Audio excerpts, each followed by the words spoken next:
Hello guys and welcome to codes.sobism। आज हम हमारी वीडियो में स्ट्रिंग्स के कॉन्सेप्ट को पढ़ने वाले हैं। हम हमारे कोर्स में बहुत आगे तक आ गए हैं और अब हमारा टाइम आ गया है कि हम स्ट्रिंग्स को पढ़ें। तो यहाँ पर स्ट्रिंग्स क्या होती है? सी प्रोग्रामिंग में a string is a sequence of characters terminated with a null character. इस चीज का अभी आपके लिए कोई मतलब नहीं है, बट यही स्ट्रिंग्स की डेफिनेशन होती है। हम यहाँ पर अपने प्रोग्राम्स में कैरेक्टर्स बना सकते थे। अभी तक हमने वो पढ़ा है कि हम कैरेक्टर, इंटीजर और ये सारी चीजें बना सकते हैं, लेकिन हम हमारे प्रोग्राम में कोई एक वर्ड या कोई बड़ा सेंटेंस उसको कैसे बनाएंगे और कैसे प्रिंट कराना है, उस चीज के लिए हमारी स्ट्रिंग्स होती हैं। और अभी तक जो हमने डेटा टाइप्स पढ़े हैं जैसे इंट, कैर, डबल और हमारे एरेज और जो पॉइंटर्स हैं, उससे हम ये नहीं कर सकते थे कि यार हम अपना कोई एक सेंटेंस बना पाए और वो अपने प्रोग्राम में इंक्लूड करा पाए। और यहाँ पे हमने इसीलिए स्ट्रिंग्स बनाए हैं। लेकिन स्ट्रिंग जो होता है वो कोई डेटा टाइप नहीं होता, इस चीज को आप नोट करना। स्ट्रिंग कोई डेटा टाइप नहीं होता। स्ट्रिंग बस हम इसलिए बनाते हैं कि हम अपने प्रोग्राम की फंक्शनैलिटीज को बढ़ा पाए और उसमें सेंटेंसेस और वर्ड्स को इंक्लूड कर पाए। अभी हम यहाँ पर समझते हैं स्ट्रिंग्स कैसे बनाते हैं और कैसे होता है ये सब। स्ट्रिंग होता क्या है? In C programming a string is a sequence of characters terminated with a null character. ठीक है, अब यहाँ पर नल कैरेक्टर आपको समझना है क्या होता है। नल कैरेक्टर, ये देखो, हम बैक स्लैश करके जीरो लिखते हैं और उसे कोटेशंस में डाल दो, ये एक कैरेक्टर है ये। और जब ये कोटेशंस में होता है तो ये एक नल कैरेक्टर को रिजेंबल करता है। नल कैरेक्टर मतलब कुछ भी नहीं। और हमारा जो स्ट्रिंग होता है वो एक सीक्वेंस होता है कैरेक्टर्स का, जिसे हम टर्मिनेट करते हैं एक नल कैरेक्टर से। जहां भी हमारा नल कैरेक्टर आता है वहां पे हमारा स्ट्रिंग खत्म हो जाता है। अब मैं यहाँ पर एक और चीज आपको बताता हूँ, स्ट्रिंग बनती कैसे है। हम अपना एक कैरेक्टर एरे ही बनाते हैं। स्ट्रिंग कुछ नहीं है, स्ट्रिंग बस एक कैरेक्टर एरे होता है जिसमें हम एक नल कैरेक्टर डाल देते हैं, तो उससे हमारा जो स्ट्रिंग होती है वो खत्म हो जाती है। तो अगर हमें स्ट्रिंग बनानी होती है तो हम कैसे बनाते हैं? हम लिखते हैं कैर और फिर एक एरे बना देते हैं। हमने नाम यहाँ पर एरे का क्या लिखा है? स्ट्रिंग। अपने एरेज तो पढ़े ही हैं और हमने बहुत ज्यादा इंटीजर टाइप के एरेज पर फोकस किया है, लेकिन यहाँ पर हम कैरेक्टर टाइप का भी एक एरे बना सकते हैं। और उस एरे को बना के अगर उसमें एक नल कैरेक्टर हम डाल दें तो वहां पर ये हमारा स्ट्रिंग बन जाएगा। और नल कैरेक्टर से पहले वाले जितने भी कैरेक्टर्स हमारे होते हैं वो सारे हमारे स्ट्रिंग के पार्ट होते हैं। तो यहाँ पे वही होता है कि सीक्वेंस ऑफ कैरेक्टर होता है जो टर्मिनेट होता है नल कैरेक्टर से। यहाँ पर नल कैरेक्टर आ गया हमारे स्ट्रिंग एरे में, तो यहाँ पर ये हेलो स्ट्रिंग बन गई, HELLO, हमारी ये स्ट्रिंग बन गई। और ये हमारा मेमोरी में रिप्रेजेंटेशन है। हमने ये कैरेक्टर एरे बनाया, उस एरे का नाम हमने स्ट्रिंग रखा। तो उस स्ट्रिंग में हमारे 6 कैरेक्टर्स हैं। पहला कैरेक्टर H है, दूसरा E है, फिर तीसरा L, फिर से L और फिर O। और हमारा लास्ट में जो 6th कैरेक्टर है वो नल कैरेक्टर है। ये भी एक कैरेक्टर है और ये भी एक जगह लेगा। तो यहाँ पर ये जो हमारा एरे है, एरे की लेंथ हमारी होगी 6 और हमारा जो स्ट्रिंग की लेंथ होगी वो होगी 5। तो मतलब हमारे स्ट्रिंग में कितने एलिमेंट्स होंगे? 5, HELLO। लेकिन हमारे एरे में कितने एलिमेंट्स होंगे? 6, HELLO और उसके बाद एक नल कैरेक्टर। चलो, तो ये चीज आप समझ गए। मैं एक और एग्जांपल के थ्रू आपको स्ट्रिंग थोड़ा और क्लियर करता हूँ कि हम एरे में कैसे उसे बनाते हैं। यहाँ पर देखो, कैर स्ट्रिंग, हमने यहाँ पर नाम स्ट्रिंग रख दिया और इन ब्रैकेट से पता लगता है कि हाँ ये एक एरे है। और उसके बाद हमने इनिशियलाइजेशन कराई है। इनिशियलाइजेशन में हमने क्या बोला है? पहला कैरेक्टर हमारा H है, फिर E है, फिर L है, फिर L है, फिर O है। और उसके बाद हमने यहाँ पर देखो नल कैरेक्टर डाल दिया है और उसके बाद C और उसके बाद L। तो यहाँ पर ये जो हमारा पूरा एरे है, ये कैरेक्टर टाइप का जो ये हमारा एरे है, इसमें ये सारे जितने भी कैरेक्टर्स हैं ये सेव होंगे जाके हमारी मेमोरी में। लेकिन जब हम स्ट्रिंग की बात करेंगे तो इसमें स्ट्रिंग बस इतना ही होगा, HELLO, इसी को हम स्ट्रिंग बोलेंगे। लेकिन पूरा कैरेक्टर एरे ये है। तो यहाँ CL यहाँ से हट जाएंगे और यहाँ पर बस HELLO हमारे स्ट्रिंग के लिए रह जाएगा। तो ये हमारा स्ट्रिंग का पूरा कॉन्सेप्ट था। हम स्ट्रिंग को कैसे बनाते हैं एक नल कैरेक्टर को लगा के। और यहाँ पर देखो, यहाँ प्रॉब्लम क्या थी? जब हम स्ट्रिंग्स बनाने लगे थे तो यहाँ पर ऐसे इनिशियलाइजेशन कराना पड़ता था और वो बहुत बड़ा होता था। आपको सारे अलग से कैरेक्टर्स लिखने पड़ेंगे और उसके बाद एक नल कैरेक्टर भी लगाना पड़ेगा, फिर हमारा ये इनिशियलाइजेशन होता था। इसलिए यहाँ पर हमने ये नया तरीका बनाया। और आप इस चीज को समझो, अब हम करते कैसे हैं। ये भी हमने एक कैरेक्टर एरे बनाया है। देखो, हमने कैरेक्टर टाइप का एरे बनाया है यहाँ पर जिसका नाम हमने स्ट्रिंग रखा है। और फिर यहाँ पर देखो हमने क्या किया है, इस चीज को आपको समझना है और यही हम यूज करेंगे। ये तो बस मैंने आपको बता दिया कि हाँ इस तरीके से होता है, लेकिन हम ऐसे यूज करके एक स्ट्रिंग को बनाते हैं। हम डबल कोटेशंस में उसे डालते हैं, जो भी हमें स्ट्रिंग बनानी है अपनी। यहाँ पर आप एक वर्ड डाल रहे हो, यहाँ पर आप एक सेंटेंस भी डाल सकते हो, आप कुछ भी डालो लेकिन आप उस डबल कोटेशन के अंदर रखोगे तो यहाँ पर ये पूरा एक स्ट्रिंग का पार्ट बन जाएगा। और जब हम ऐसे किसी स्ट्रिंग को बनाते हैं तो उसके साथ एक कैरेक्टर एरे भी एसोसिएट हो जाता है और वहां जाके ये सेव भी होगा हमारी मेमोरी में। यहाँ कैसे सेव होगा, ये एच होगा, फिर ई होगा, फिर एल एल होगा, फिर ओ होगा, और उसके बाद एक नल कैरेक्टर अपने आप ही असाइन हो जाता है। इस डबल कोटेशन से हमारा कंपाइलर खुद ही समझ जाता है कि हमें एक नल कैरेक्टर भी असाइन करना है अपने कैरेक्टर एरे में। तो चलो ये चीज आप समझ गए कि यहाँ पर एक नल कैरेक्टर बनने के बाद ही हमारा ये पूरा जो कैरेक्टर एरे होता है ये एक स्ट्रिंग बनता है। और देखो यहाँ पर ये जो हमने हेलो लिखा है डबल कोटेशंस में, और यहाँ पर ये वाली जो इनिशियलाइजेशन कराई है, ये दोनों बिल्कुल सेम है। लेकिन जब हम एक स्ट्रिंग बनाते हैं तो यहाँ पर हम ये ऐसे करा लेते हैं, डबल कोटेशंस के अंदर अपनी पूरी स्ट्रिंग लिख लेते हैं। और जब हम एक कैरेक्टर एरे बनाते हैं तो उसे ऐसे बना लेते हैं या ऐसे बना लेते हैं। तो यहाँ पर ये जो हमने थर्ड एरे बनाया है और ये जो हमारा फर्स्ट एरे बनाया है, ये दोनों बिल्कुल सेम है। और इन दोनों को कंपेयर करके हमें दिख रहा है कि हाँ, यहाँ पर एक नल कैरेक्टर खुद असाइन हो जाता है। और यहाँ पर हमारी जो स्ट्रिंग की लेंथ है, स्ट्रिंग की लेंथ यहाँ पर 5 होने वाली है। लेकिन यहाँ पर एरे की लेंथ बहुत बड़ी है क्योंकि हमारे नल कैरेक्टर के बाद भी बहुत सारी चीजें हैं। और यहाँ पर जो स्ट्रिंग की लेंथ है वो एरे की जो लेंथ है, एरे की लेंथ 6 है, उससे एक कम कर दो क्योंकि नल कैरेक्टर हमारी स्ट्रिंग लेंथ में नहीं आ रहा। नल स्ट्रिंग लेंथ हमारी बस 5 होने वाली है, लेकिन एरे लेंथ हमारी 6 होने वाली है। और उसी के साथ एक क्वेश्चन मैं आपसे पूछता हूँ यहाँ पर, ये जो हमने यहाँ पर एक कैरेक्टर एरे बनाया जिसका नाम str है और उसमें हमने साइज 6 दे दिया, मतलब ये जो हमारा एरे है ये 6 कैरेक्टर्स को स्टोर कर सकता है। और फिर हमने इसे एक स्ट्रिंग असाइन कर दी। इस स्ट्रिंग में हमारे 6 कैरेक्टर्स पहले से हैं, SAURAV, ये हमारे 6 कैरेक्टर हो गए। तो क्या ये एक एरर थ्रो करेगा, यही मेरा क्वेश्चन है। और अभी जो जो मैंने समझाया उसके हिसाब से आप सोचो कि ये सही होगा या गलत होगा। तो मैं आपको बता देता हूँ ये एक एरर थ्रो करेगा, क्योंकि यहाँ पर होता क्या है, जब हम एक स्ट्रिंग बनाते हैं तो उससे एक ज्यादा हमारा कैरेक्टर एरे की हमें लेंथ चाहिए होती है। तो यहाँ पर str की वैल्यू 7 होनी चाहिए, क्योंकि जब ये हमारी मेमोरी में जाएगा तो ये बोलेगा 6 जगह तो यार हमारे स्ट्रिंग के लिए ही चाहिए, SAURAV, और उसके बाद ये बोलेगा एक नल कैरेक्टर भी डालना है। और यहाँ पर हमें करने की जरूरत नहीं होती, आपको पता है, क्योंकि हमने साथ में इसे असाइन भी कर दिया है, मतलब इनिशियलाइज कर दिया है, तो उसे पता चल जाएगा कि हाँ ये इतना ही साइज का बनाना है। चलो, तो यहाँ पर ये क्वेश्चन भी हो गया और स्ट्रिंग्स का मतलब भी आप समझ गए कि हम वर्ड्स और सेंटेंसेस को अपने प्रोग्राम में डालने के लिए स्ट्रिंग्स बनाते हैं। और स्ट्रिंग्स हमारे कैरेक्टर टाइप के एक एरे को ही बोलते हैं जिसमें एक नल कैरेक्टर होता है, और उस नल कैरेक्टर से हमारा टर्मिनेट हो जाता है स्ट्रिंग। चलो, तो अब हम आगे बढ़ते हैं और प्रोग्राम्स के थ्रू समझते हैं स्ट्रिंग को और अच्छे से। तो गाइज यहाँ पर मैंने कुछ प्रोग्राम्स बनाए हुए हैं आपको स्ट्रिंग्स का मतलब समझाने के लिए। हम अपना पहला प्रोग्राम समझते हैं यहाँ पर। तो यहाँ पर हमने क्या किया है, stdio.h फाइल इंक्लूड कराई है और अपना मेन फंक्शन बना दिया जैसे हम हर बार बनाते हैं। उसके बाद हमने यहाँ पर क्या किया है, हमने यहाँ पर एक कैरेक्टर एरे बनाया। एरे का नाम हमने s रख दिया, और s नाम हमने रखा है। उसके बाद हम क्या कर रहे हैं यहाँ पर देखो, और उसके बाद हमने यहाँ पर इनिशियलाइजेशन कराई है और बोला है HELLO, ये सारे हमारे कैरेक्टर एरे में हमारे जितने भी कैरेक्टर्स हैं ये सब डाल दो। तो यहाँ ये कैरेक्टर एरे बहुत बड़ा है और इसमें यहाँ पर आप जाओगे तो ये बता देगा, देखो यहाँ पर ये इस कैरेक्टर एरे की लेंथ 17 है। आप इस एस पर जाके होवर करोगे तो यहाँ पर आपको बता देगा कि ये कैरेक्टर एरे है और उसकी लेंथ 17 है। तो यहाँ पर 17 कैरेक्टर्स होने वाले हैं, और उस 17 कैरेक्टर्स में बीच में देखो यहाँ पर एक नल कैरेक्टर भी है। ये नल कैरेक्टर क्या बोलेगा कि भाई ये तो एक स्ट्रिंग है, यहाँ पर मेरे से पहले, इस नल कैरेक्टर से पहले जितने भी कैरेक्टर्स होंगे वो एक स्ट्रिंग का पार्ट है। ठीक है, ये जो हमारा कैरेक्टर एरे है उसमें ये सारे एलिमेंट्स हैं, नल कैरेक्टर के बाद भी जो एलिमेंट्स हैं वो भी इसी के पार्ट हैं। लेकिन यहाँ पर इससे पहले जितना भी है ये हमारे पूरे स्ट्रिंग होने वाला है। और फॉर लूप के थ्रू हम इस पूरी स्ट्रिंग को प्रिंट कराने वाले हैं। नल कैरेक्टर से पहले जितने भी हमारे कैरेक्टर्स हैं उन सबको हम प्रिंट कराएंगे। वैसे आपको यहाँ पर दिख रहा होगा हेलो है और उसके बाद एक गैप है, ये स्पेस है, ये स्पेस कैरेक्टर है, ये भी एक कैरेक्टर ही हुआ। ठीक है, और उसके बाद हमने क्या बोला है, उसके बाद हमने पूरा वर्ल्ड डाल दिया है। ठीक है, तो यहाँ पर हेलो वर्ल्ड प्रिंट होना चाहिए। तो देखो यहाँ पर हमने फॉर लूप लगाया है और उसे इनिशियलाइज कर दिया i=0 से। i=0 से इनिशियलाइज हो गया। फिर ये देखो हमारी कंडीशन है। ये कंडीशन हो सकता है डिफिकल्ट लगे समझने के लिए, लेकिन बहुत इजी है, मैं आपको बताता हूँ।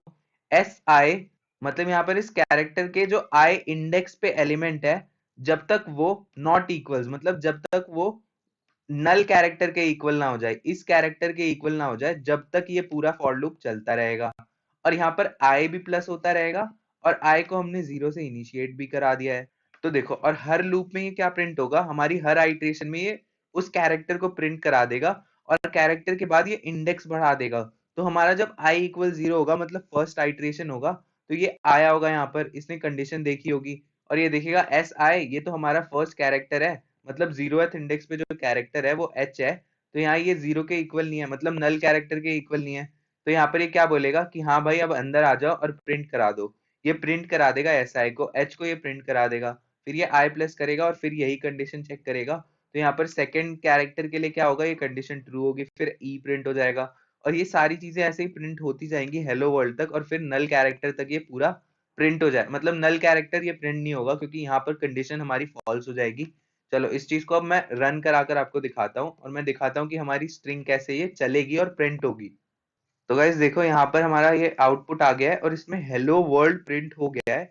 हेलो वर्ल्ड के बीच में गैप है, गैप इसलिए क्योंकि यहाँ पर हमने एक कैरेक्टर वो भी लगाया था स्पेस लगा के। तो यहाँ पर ये पूरा हेलो वर्ल्ड प्रिंट हो गया, और इसी को हमने अपनी स्ट्रिंग बोला है, और ये हमारी स्ट्रिंग प्रिंट हो गई है। यहाँ पर आप ये भी लिख सकते थे प्रिंट करके, प्रिंटफ फंक्शन आप लगा के आप ये भी यहाँ पर बोल सकते हो कि द स्ट्रिंग इज, और उसके बाद आप यहाँ पर प्रिंट करा सकते हो।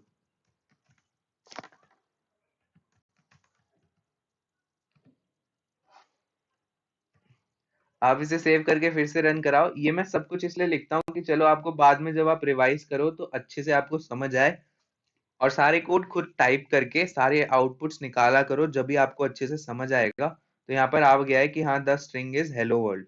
तो यहाँ पर हमने ये देख लिया कि स्ट्रिंग कैसे होती है और कैसे हम प्रिंट कराते हैं, लेकिन ये हमारा पुराना तरीका है, और इस तरीके से हम कभी भी स्ट्रिंग बनाते नहीं है। तो इसलिए हम नई चीजें देखते हैं, और यहाँ पर मैंने और प्रोग्राम्स भी बनाए हैं आपको समझाने के लिए कि ये होता कैसे है। तो यहाँ देखो, अब हमने ये नया प्रोग्राम बनाया है, इसको हम समझते हैं। चलो यहाँ पर हमने क्या किया है, stdio.h फाइल इंक्लूड कराई है, और इसमें मैंने बोला है पहले अपना मेन फंक्शन तो बनेगा ही, एंड में रिटर्न जीरो होगा, क्योंकि ये इसका रिटर्न टाइप हमने इंट किया हुआ है। चलो अब यहाँ पर ये कमेंट क्या बोलता है, ये कमेंट बोलता है printing a string after initialisation. मतलब ये जो हमारा इतना पार्ट है, ये हमें बताने वाला है कि हम कैसे प्रिंट करा सकते हैं अपनी स्ट्रिंग को इनिशियलाइज कराने के बाद। और यहाँ पर नीचे वाला पार्ट हमें बताएगा कि हम स्ट्रिंग को इनपुट कैसे ले सकते हैं। चलो अब देखो, यहाँ पर हमने ये स्ट्रिंग बनाई, ये चीज मैं आपको बता चुका हूँ। हम क्या कर रहे हैं, हमने बोला एक नेम नाम का कैरेक्टर एरे बनाओ, और उस एरे को असाइन कर दो स्ट्रिंग सौरभ। ये देखो, ये स्ट्रिंग बनाने का असली तरीका है, और आप स्ट्रिंग ऐसे ही बनाओगे। आप इस तरीके से नहीं बनाओगे, इस तरीके से इनिशियलाइजेशन कराओगे तो आप लिखते ही रह जाओगे। आपको इस तरीके से इनिशियलाइजेशन करानी होगी, बस डबल कोटेशंस के अंदर अपना पूरा स्ट्रिंग लिख देना, और वो स्ट्रिंग अपने आप खुद बन जाएगी। और ये देखो, यहाँ पर मैं इस पे हॉवर करूंगा नेम पे, तो ये बोलेगा इस कैरेक्टर एरे की जो लेंथ है वो 7 है, क्योंकि SAURAV के बाद यहाँ पर एक नल कैरेक्टर भी असाइन हो गया होगा। चलो आप ये समझ गए कि यहाँ पर एक स्ट्रिंग बन गई। अब यहाँ पर मैं printf फंक्शन आपको समझाता हूँ कि क्या है। यहाँ पर your name is percentage S, इस चीज पे आप ध्यान दो।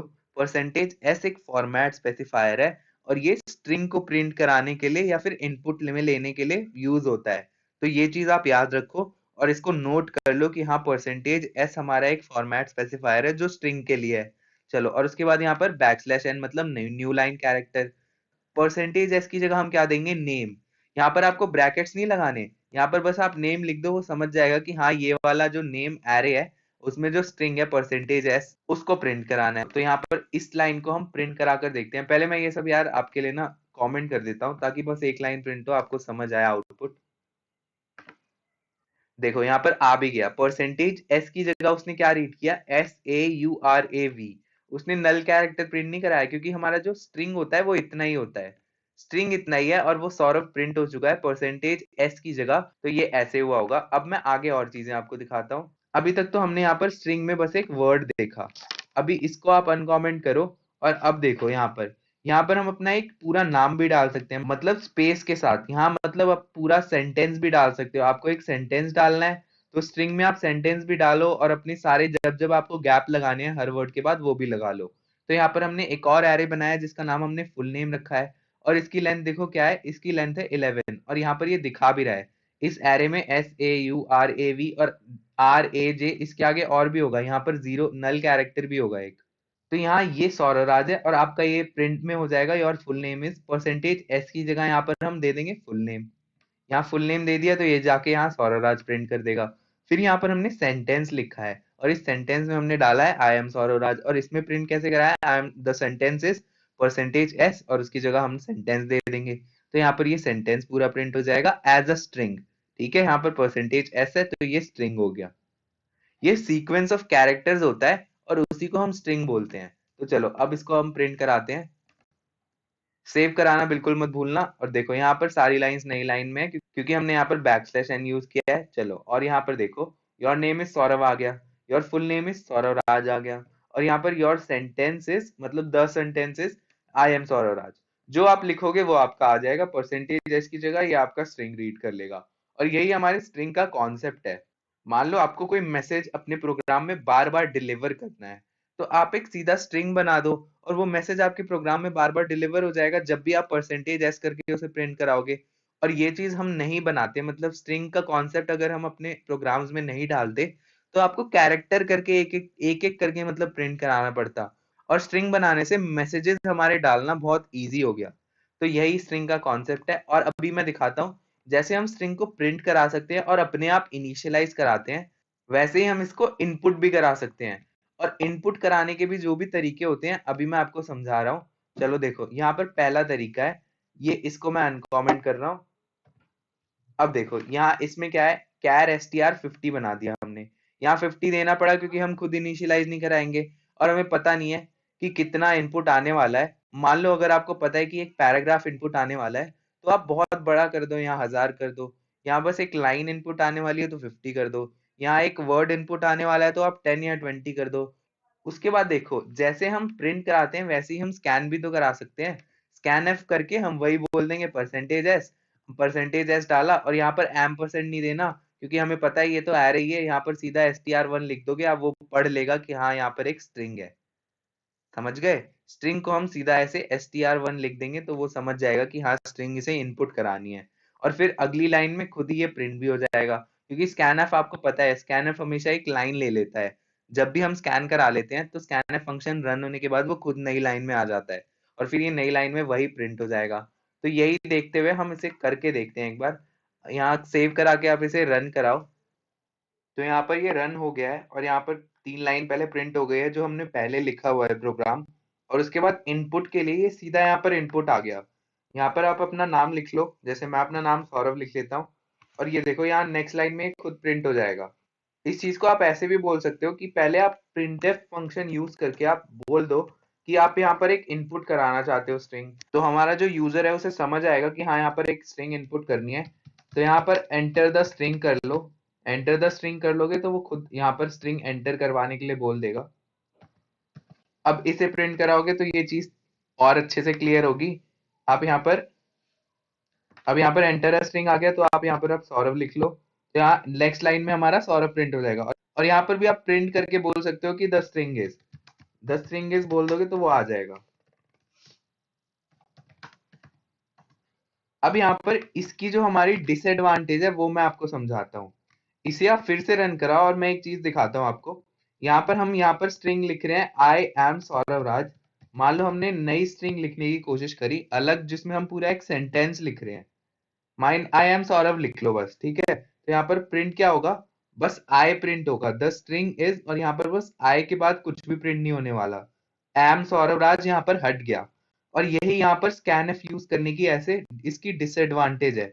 इस स्कैनफ में हम क्या कर सकते हैं, बस एक हमारा पहला वर्ड मतलब उस वर्ड के बाद जो भी वर्ड होगा उसके बाद हम अगर गैप डाल देंगे तो वो रीड नहीं कर पाएगा। जैसे मैं आपको इसे फिर से रन करा कर आपको दिखाता हूँ। वर्ड आप कितना भी बड़ा लिखो लेकिन जहां आपने गैप डाल दिया वहां से वो रीड करना बंद कर देगा।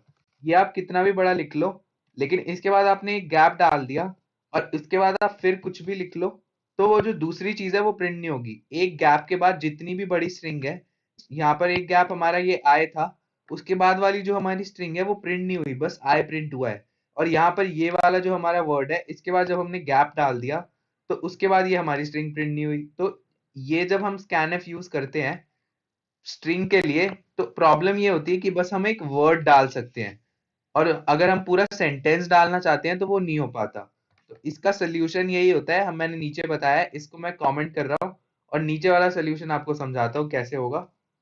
अब देखो यहाँ पर इसे अनकमेंट करो, अब इसे देखो प्रिंट, इसने क्या बोला, एंटर अ स्ट्रिंग, ठीक है, और उसके बाद ये स्ट्रिंग बना रहा है, मान लो 50 कैरेक्टर से कम का ही हमारा सेंटेंस होगा, फिर ये क्या बोलेगा, गेट्स।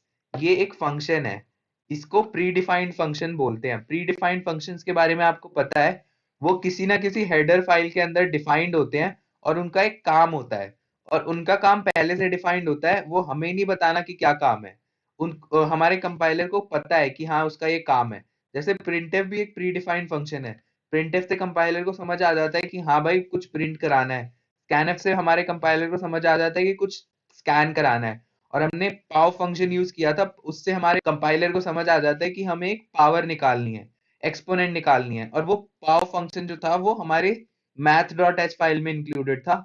लेकिन हमारा गेट्स और यहाँ पर एक और फंक्शन पुट्स, ये दोनों फंक्शन है, इनका काम मैं बताता हूँ, लेकिन ये डिफाइंड हमारे stdio.h में ही होते हैं, तो आप सीधा इसे यूज कर सकते हो, आपको कोई नई हेडर फाइल इंक्लूड कराने की जरूरत नहीं है। और अब देखो ये गेट्स का मतलब क्या होता है, मैं बताता हूँ। गेट्स का मतलब है गेट और फिर एस, मतलब गेट अ स्ट्रिंग, इसका मतलब एक स्ट्रिंग को इनपुट कराओ, और इसमें हम जो पैरामीटर डालते हैं, ये मतलब आर्ग्यूमेंट बोलते हैं, इसमें जो आर्ग्यूमेंट हम डालते हैं वो आर्ग्यूमेंट हमारी एक स्ट्रिंग होती है। तो हम गेट्स में हमेशा एक स्ट्रिंग डाल देंगे जो हमारी पहले से बन चुकी है, यहाँ पर एक कैरेक्टर एरे बन चुका है ना, ये कैरेक्टर एरे हम डाल देंगे, तो ये समझ जाएगा कि इसे एक स्ट्रिंग इनपुट करानी है, और इसका मतलब भी यही होता है। अभी मैं इसे रन कराऊंगा तो आपको समझ आएगा, ये गेट्स फंक्शन हमारा क्या करता है, एक स्ट्रिंग को इनपुट कराता है, ये बस scanf का ही सब्स्टिट्यूट है। लेकिन इसमें हमारा एडवांटेज ये है कि यहाँ पर हम पूरा एक सेंटेंस भी स्ट्रिंग में एंटर करा सकते हैं, लेकिन स्ट्रिंग में हम बस एक वर्ड, जब हम scanf यूज कर रहे थे तो बस एक वर्ड ही इनपुट हो पा रहा था। और पुट्स हमारा क्या होता है, बस एक, मान लो हमारे printf का सब्स्टिट्यूट है, पुट्स का मतलब पुट एस, मतलब पुट करो हमारी स्ट्रिंग को, स्ट्रिंग हमारी प्रिंट हो जाती है, जो भी स्ट्रिंग हमारी होगी ना वो प्रिंट हो जाएगी। अगर यहाँ पर हम बना देते स्ट्रिंग, कुछ भी यहाँ पर आप मान लो, यहाँ डबल कोट्स में यहाँ कोई स्ट्रिंग बना दो, तो अगर सीधा आप पुट्स करोगे तो वो स्ट्रिंग प्रिंट हो जाएगी। तो पुट्स जो है हमारा वो प्रिंटफ का सब्स्टिट्यूशन है, और गेट्स जो है हमारा वो स्कैनफ का सब्स्टिट्यूशन है। लेकिन ये दोनों चीजें हैं, ये बस स्ट्रिंग पे काम करती है, ये एस एस मतलब ये पुट्स और गेट्स स्ट्रिंग्स के लिए ही स्पेसिफिकली होता है। चलो अब इसको मैं रन करा कर आपको दिखाता हूँ, सेव कर लेना। यहाँ ये लास्ट लाइन है, ये यही दिखाई है कि हम प्रिंट भी कर सकते हैं और पुट्स भी कर सकते हैं। पहले मैं आपको बस प्रिंट यूज करके दिखाऊंगा, क्योंकि अभी बस मुझे इनपुट समझाना है कैसे होता है। चलो इसे मैं रन कराता हूँ। देखो यहाँ पर आपका आ गया, यहाँ एक लाइन ब्रेक इसलिए हुई है क्योंकि हमने पहले ही बैकस्लैश एन कर दिया था। चलो एंटर स्ट्रिंग, और इसमें सीधा ही हमारा आ गया गेट्स का यूज है, ये गेट्स की वजह से यहाँ पर इनपुट हम करा सकते हैं। यहाँ पर इनपुट हम कराएंगे आई एम सौरभ, ठीक है, यहाँ पर मैंने अपना नाम पूरा इनपुट करा लिया, अभी ये इनपुट करा लिया, तो देखो नेक्स्ट लाइन में हमारा प्रिंट हो गया आई एम सौरभ। अब इसे कैसे भी आप यूज कर सकते हो, प्रिंटफ अगर आपको यूज नहीं करना, मान लो आप प्रिंटफ यूज नहीं करना चाहते हो और पुट्स यूज करना चाहते हो तो यूज कर सकते हो, ठीक है, लेकिन पुट्स ज्यादा यूज नहीं किया जाता। गेट्स का यूज हम करते हैं जब हमें एक पूरा सेंटेंस चाहिए होता है, और फिर हम कहीं पे भी प्रिंटफ यूज करके अपनी स्ट्रिंग को प्रिंट करा सकते हैं। परसेंटेज एस आपको पता ही है कि परसेंटेज एस का मतलब फॉर्मेट स्पेसिफायर है स्ट्रिंग के लिए। चलो तो पुट्स से मैं आपको दिखा देता हूँ एक बार, सेव करा लेना फिर रन कराना। देखो यहाँ पर आ गया एंटर स्ट्रिंग, यहाँ पर आप सौरभ, आई एम सौरभ ही लिख लो यार, और उसे रन करा लो, तो ये देखो आ गया आई एम सौरभ। अब यहाँ पर आप एक पूरा सेंटेंस भी प्रिंट करा सकते हो, मतलब इनपुट करा सकते हो अपने यूजर से। तो हमने दो तरीके देखे, गेट्स और स्कैनफ, जिससे हम इनपुट करा सकते हैं, और प्रिंट कराने का भी अपना तरीका देख लिया। इनिशियलाइजेशन हमेशा ऐसे ही कराना, फुल नेम, और ये मैंने आपको दिखाया है कि हाँ अगर सौरभ राज हम ऐसे इनिशियलाइज कराने जाते तो ये देखो आपको कितना लिखना पड़ता, और यहाँ पर आपने बस स्ट्रिंग बना दी तो ये आपका हो गया। और यही मान लो ये काम बहुत बड़ा होगा, जैसे एक सेंटेंस है, आपको 5 सेंटेंस डालने होंगे तो आपको 5 बार ऐसे कराना पड़ेगा। इसीलिए ये वाला बनाया तरीका, इस फॉर्मेट में आप एक स्ट्रिंग को बनाओगे। तो आई होप आपको सब स्ट्रिंग्स के बारे में समझ आ गया हो, इनपुट और आउटपुट कैसे करा सकते हैं। अभी एक प्रोग्राम में और थोड़ा सा मैं आपको समझाता हूँ स्ट्रिंग्स का यूज करके, ठीक है। अब यहाँ पर ये नया प्रोग्राम है, और इस प्रोग्राम में हम एक फॉर्म बनाने वाले हैं। तो इसमें आपको मैं दिखाने वाला हूँ कि कैसे हम एक प्रोग्राम को बहुत इफेक्टिव बना सकते हैं स्ट्रिंग्स का यूज करके। हमने यहाँ पर stdio.h फाइल इंक्लूड कराई है, फिर मेन फंक्शन में हमने क्या किया है क्योंकि हमें यहाँ पर एक फॉर्म बनाना है, तो आप सबसे पहले प्रिंट करा लो एंटर योर फुल नेम। ठीक है, आपने प्रिंट करा लिया एंटर योर फुल नेम, तो यहाँ आप नेम डाल लो।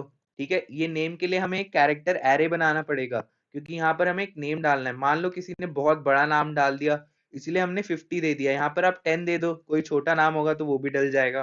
20 दे दो, 30 दे दो, डल जाएगा। मैंने 50 बना दिया, ये अज्यूम करके कि कोई साउथ इंडियन होगा, उसने कोई बड़ा नाम दे दिया तो आपको प्रॉब्लम हो जाएगी, इसलिए यहाँ पर आपने एक बड़ा एरे बना लिया।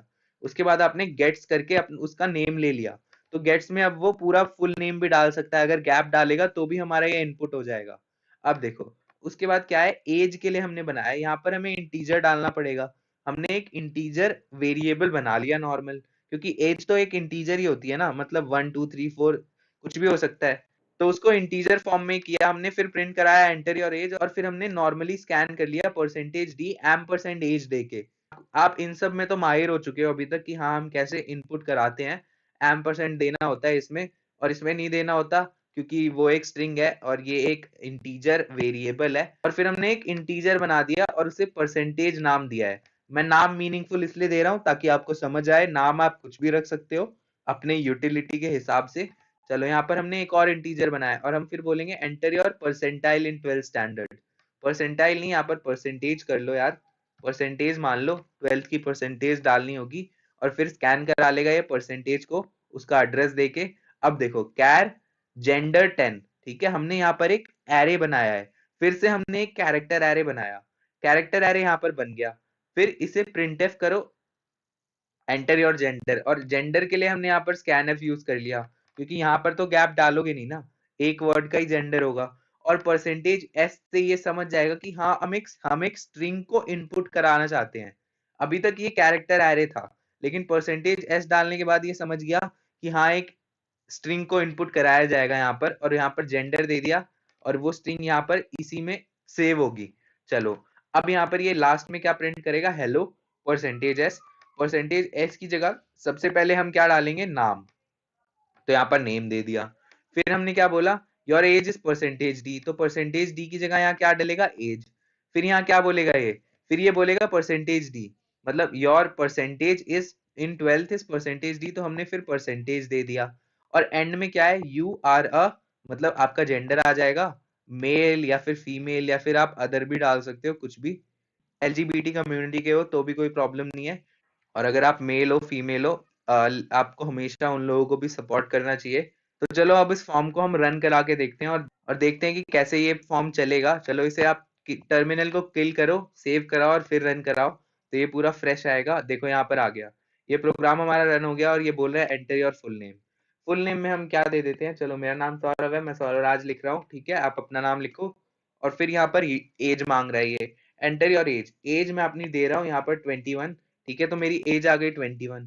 चलो अब यहाँ पर आपको क्या देना है, enter your percentage in 12th standard. यहाँ पर इन नहीं लिखा होगा, इसीलिए यहाँ पर इन नहीं आया है। अब यहाँ पर इन मैंने लिख दिया है, बाद में प्रोग्राम चल जाएगा। अभी मान लो इन आ गया, अब यहाँ पर आपको परसेंटेज लिखनी है, तो चलो आप यहाँ पर डाल दो 96%, आप कुछ भी डाल लो जो भी आपकी है परसेंटेज। तो यहाँ ये आ गया। अब यहाँ पर आपको जेंडर लिखना है, मेरा मेल है, आप MALE ऐसे भी लिख सकते हो, या फिर आप MALE ऐसे भी लिख सकते हो। ये बहुत फ्लेक्सिबल हो गया, क्योंकि आप कैरेक्टर तो कुछ भी डाल सकते हो, और कुछ भी एक वर्ड डालोगे, क्योंकि यहाँ परसेंटेज एस है, से स्कैन कराया है हमने, गेट्स नहीं किया, इसीलिए आप बस एक ही वर्ड डालना।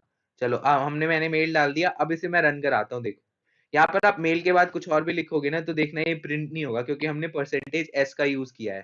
तो यहाँ पर मान लो कि आपने मेल डाला हो या फीमेल डाला हो या फिर अदर जो भी आपका होगा डाला हो। अब इसे हम एंटर करेंगे तो यहाँ ये चीज प्रिंट होनी चाहिए। तो देखो यहाँ आ गया, hello Saurav Raj, your age is 21 and your percentage in 12th standard is 96 and you are a male. तो आई होप आपको ये प्रोग्राम समझ आया हो, और आपको समझ आया हो कि आपको एलजीबीटी कम्युनिटी की रिस्पेक्ट करनी चाहिए, और यहाँ पर स्ट्रिंग का कॉन्सेप्ट भी आपको पूरा समझ आ गया हो। तो मैं ये चाहता हूँ कि आप शेयर करो और आगे ये पूरा देखो। यहाँ पर ये प्लेलिस्ट भी है सी प्रोग्रामिंग की, उसे भी आप पूरा देखो। हम क्वेश्चंस भी कराते हैं, सब कुछ कराता हूँ मैं यहाँ पर, तो सब कुछ देखो। मेरे मेरे चैनल को विजिट करो और वहां पर जाके मेरी प्लेलिस्ट देखो, वीडियोस देखो। तो और गाइस शेयर करो लोगों के साथ, ताकि और लोग ये वीडियोस देख पाए और कोडिंग सीख पाए। तो गाइस इस वीडियो के लिए इतना ही। Thank you and I will see you in the next video.